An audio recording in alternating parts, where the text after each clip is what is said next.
Amadhea, Winda. So today we are going to talk about Korean cultural space. So without any further ado, so check it out. Hallyu Wave is a phenomenon where Korean pop culture has become a massive trend in the world. Korean TV dramas, variety shows, and pop songs are receiving lots of love, especially from the youngsters. Those kinds of texts are made to always present a particular image of Korea. The strategy is well planned with the support of media. It's structured around the exploitation of pop culture, and they are used to win people to particular ways of seeing Korea. In Indonesia, this phenomenon is seen as an opportunity to open a Korean-related business, such as restaurants and mini-markets. These two places have different meaning for people who perceive the places as spaces to articulate their identity as Korean culture enthusiasts. We have visited some Korean restaurants in Depok, such as Mujige, Annyeong, and Cafe Korea in Universitas Indonesia Library. Each restaurant had their own grammar of the place with a specific character in mind. To illustrate, Annyeong and Mujige display a projector of K-pop music videos and famous Korean TV shows. From this, we can infer that both restaurants try to give consumers the experience of enjoying the food while consuming Korean's popular culture as well. The target market is Indonesian people with various motivation. Obviously, their primary motivation will be eating or enjoying the food. However, there are also people who went to Korean restaurant to also experience being in a place where the culture they like is being served. Aku lihat snapgram temen gitu, dia lagi makan di sini terus aku kayak aku bacain review di Tomato itu, terus ternyata kayaknya menarik deh kayak cobain aja. Aku pengen tahu juga menu-menunya kayak gimana. Terus gue juga selain itu juga ya lapar ya pasti. Saya berenam, saya itu suka 5 orang tuh suka Korea, jadi mau nggak mau ketika kita hangout itu biasanya ke restoran Korea Mujige. Iya sih kadangan, tapi ya nggak mau join untuk joget-joget juga ke mereka, tapi kayak mas dia juga ternyata fandom Big Bang gitu, yang sama kayak aku. Karena saya suka K-pop, terus sambil makan dengerin lagu tuh kayak suatu hal yang lucu aja bagi saya. Jadi makanya saya senang ke tempat Korea, terus saya bisa nge-request lagu favorit saya di sana. Saya jadi tahu nih peralatan makan, kan ada yang sumpitnya kan, kalau sumpit ini kan karena mungkin sumpit kayu ya, tapi di salah satu restoran Korea yang pernah saya coba sumpitnya tuh panjang besi. Nah itu katanya sumpit Korea itu seperti itu. Terus di salah satu restoran juga saya ngeliat waitersnya tuh pakai baju hanbok khas Korea gitu. Jadi kayak gitu bajunya, kayak gerah ya gitu. K-mart is another Korean cultural space in which we visited.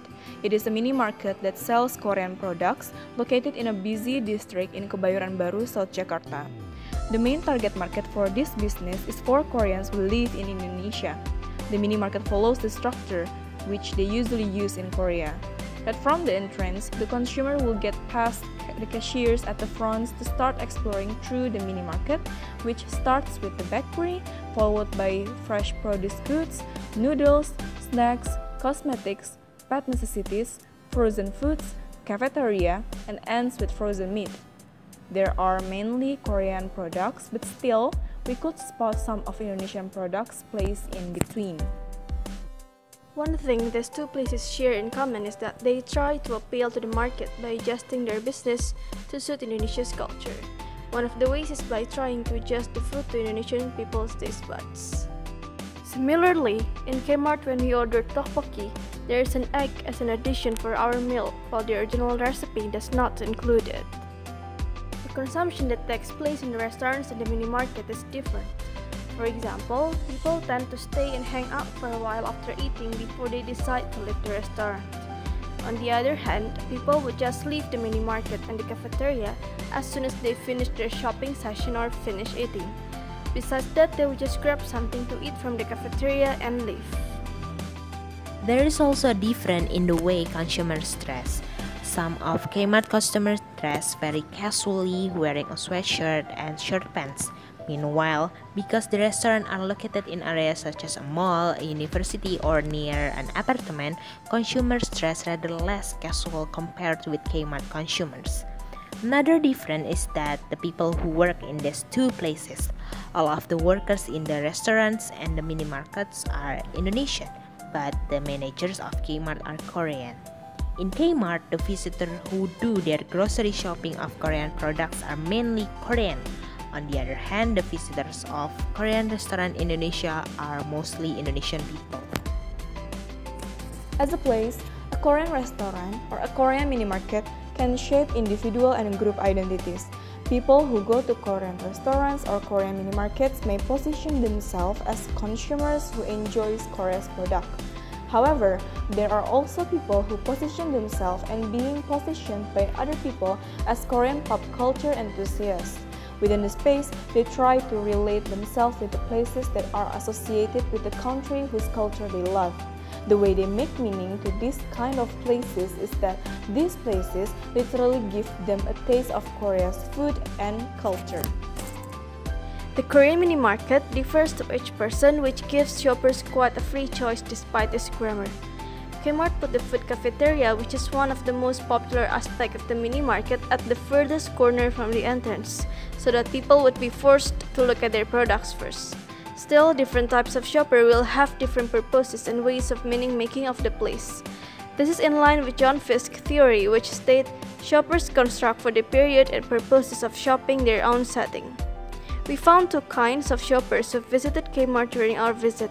The type of shopper who is family usually fill the trolley with monthly necessities. The second type of shoppers would be the Korean and Indonesian youngsters who come to buy famous Korean products or to visit the food corner, which is famous for their Korean street foods like tteokbokki and kimbap. Especially for Indonesian youngsters, they may see the mart as a space which enables them to get the experience or satisfy their curiosity on Korean products that they saw on social media. To conclude, we have found that by the help of mass media, the process of Korean culture dissemination in foreign countries is being well received in some countries in the world. These positive responses allow Korea to advance their economic growth by building lots of spaces called Korean restaurants and mini markets. These spaces are created with a specific grammar to shape people's ways of seeing Korea itself. They try to appeal by offering different kinds of experience within that particular space or by adjusting their spaces to fit the society where the places are built.